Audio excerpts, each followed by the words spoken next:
এনে তোমার দেওয়া সব চিঠি গিফট আছে, আর আমাদের সম্পর্কটা এখানেই শেষ। আমার কথা একটু শোনো একটু। আরে তুমি রাস্তা কেন আটকেছো? মানুষ দেখে কি বলবে? তোমার কেন মনে হয় আমি তোমার জন্য পড়ে থাকবো? বেকার একটা ছেলে ঘুরে বেড়াও, তোমার বেকারের পিছনে আমি পড়ে থাকবো? এই তুই আমার বাড়িতে চিল্লাতেছিস কেন? সুজনের সাথে তোমার যা ঘটেছে সব ঘটনা নির্ভয় বলো তুমি। সুজন আমার সবসময় বিরক্ত করতো, একদিন হুমকি দিয়ে কয় সুজনের প্রস্তাবে রাজি না হই তোর ধর্ষণ করবো। তুমি কি কইতেছো? তো যেখানে মানুষটা ভালোবাসে বিশ্বাসই না, সেখানে আমার মনে হয় তো না যাওয়াটাই ভালো। ছিল আমার লাইফে একজন এরকম, সবকিছু সহ্য করতে পারি আমি, একমাত্র প্রতারণা সহ্য করতে পারি না। আমি তোমাকে কথা দিচ্ছি, আমি তোমাকে কখনো ঋণী করবো না, প্রমিস। কি হলো, এখানে দাঁড়ায় থাকবা নাকি যাবা? আমার ভাবতেও লজ্জা লাগে। তুই আমার মেয়ে, রেল স্টেশন অন্য একটা সহকারী স্টেশন মাস্টারের চাকরি করে কোন একটা ছেলের সঙ্গে প্রেমের সম্পর্কে জড়াতে পারলি। যেহেতু আমরা আমানের সাথে তোর বিয়ে ঠিক করেছি, আগামী 7 দিনের মধ্যে আমানের সাথেই তোর বিয়ে। বাবা মা না সবকিছু জেনে গেছে, তারা আমার থেকে ফোনও নিয়ে গেছে, আমাকে জোর করে বিয়ে দিতেছে। বাবা কি বলছো তুমি এগুলা?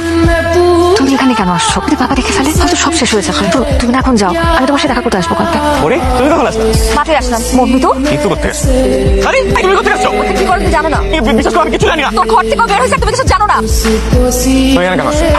তোমার সাথে কিছু কথা আছে। তোমার সাথে আমার কোনো কথা নাই। আমার মনে হয়েছে তোমার এই কথাগুলো জানানো দরকার। আমি ভাবছিলাম আমি বাবার সাথে ওর বিষয়ে কথা বলবো আর বিয়ে ক্যান্সেল করবো। যদি এইভাবে আমার ইগো হার্ট করতেছে, এখন ওকে ওর অবস্থানটা বুঝাই দেওয়া দরকার।